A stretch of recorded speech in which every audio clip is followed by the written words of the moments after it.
कुछ पता था।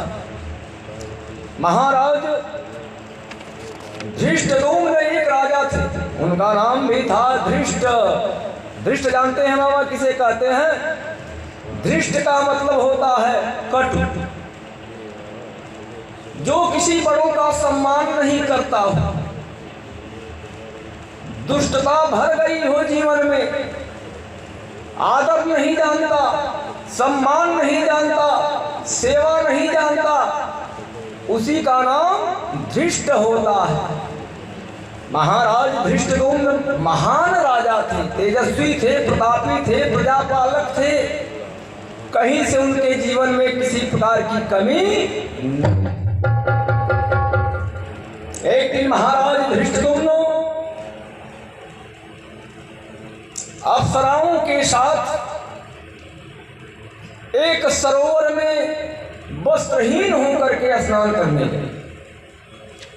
राजाओं के अंदर बड़ी कुरीति होती थी। स्नान कर ही रहे थे, तब तक उसी रास्ते भगवान नारद जा पहुंचे। श्रीमन नारायण नारायण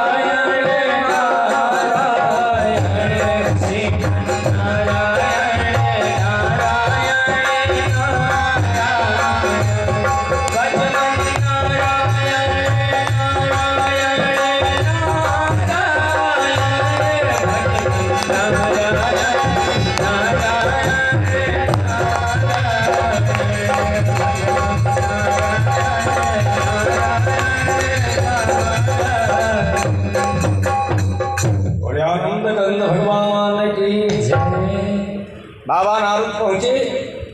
बाबा नारद को देख करके राजा अभिमान से चूर हो रहा था। राजा दृष्ट्वा तु दर्पेण, कथा में आप लोग कहते हैं ना, राजा दृष्ट्वा तु दर्पेण न गतो न नमाम सह। राजा इतना अभिमानी कि भगवान रूप नारद बाबा को देख करके प्रणाम भी नहीं किया, शरीर पर वस्त्र भी नहीं पहना। लेकिन भगवान नारद ने सोचा है तो राजा, राजा साधारण जीव नहीं होता। तप चुक राज, राज चुक जोगी। जिससे चूक हो जाता है किसी तपस्या में, वही राजा होता है। और राजा जब कहीं चूक जाता है तो वह जोगी हो जाता है। बाबा नारद उसको एक पुष्प का हार प्रदान कर दिए। क्या दिए? फूलों का माला।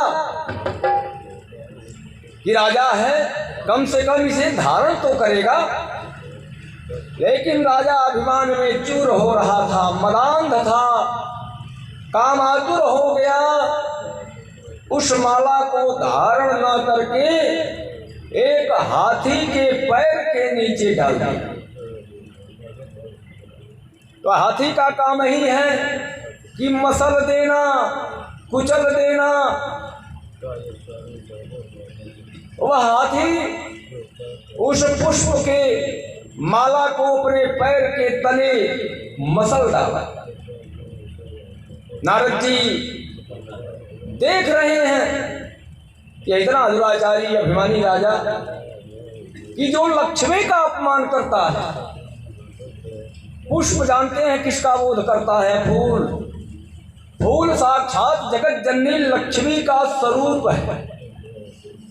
इसीलिए सभी देवताओं को पुष्प अर्पित किया जाता है। ये देवताओं को आप फूल चढ़ाएंगे ना, तो देवता ऐसा मान लेते हैं कि मुझे लक्ष्मी की प्राप्ति हो रही है। इसलिए फूल ही देवताओं को अति प्रिय होता है। लक्ष्मी को पाने के लिए देवासुर संग्राम हो गया था, राक्षस और देवताओं में युद्ध हो गया था। आज वही देवी लक्ष्मी का प्रतिबिंब फूल है जो धराधाम पर पाया जाता है।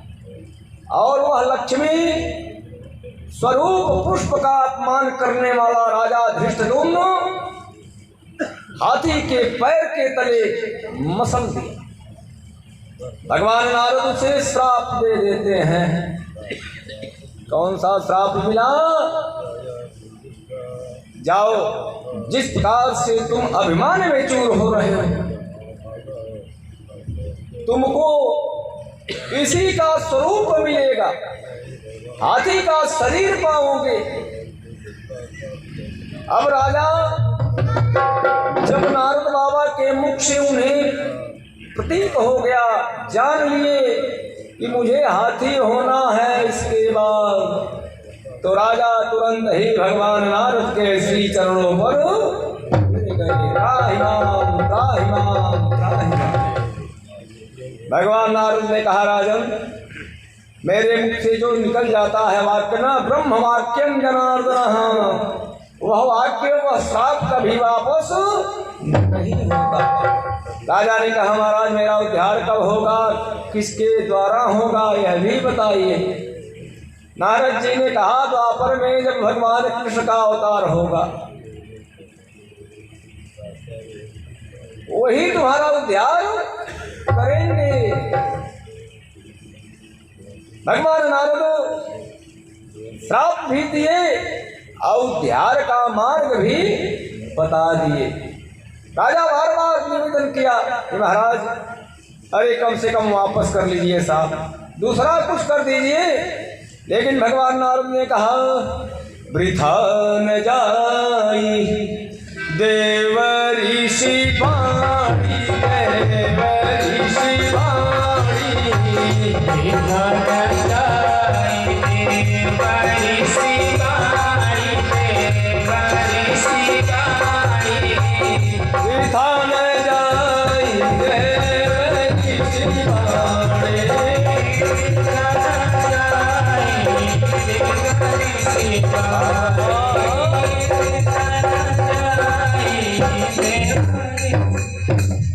नारद जी ने कहा, महाराज यह तो मैंने सीखा नहीं कि पुनः वापस ले लूं। फिर राजा उदास मना अपने राज्य को जाता है। समय आने पर राजा की मृत्यु हो गई। कोई अमरत्व को थोड़े प्राप्त है, जो धरती पर आया उसको जाना है। राजा की मृत्यु हो गई।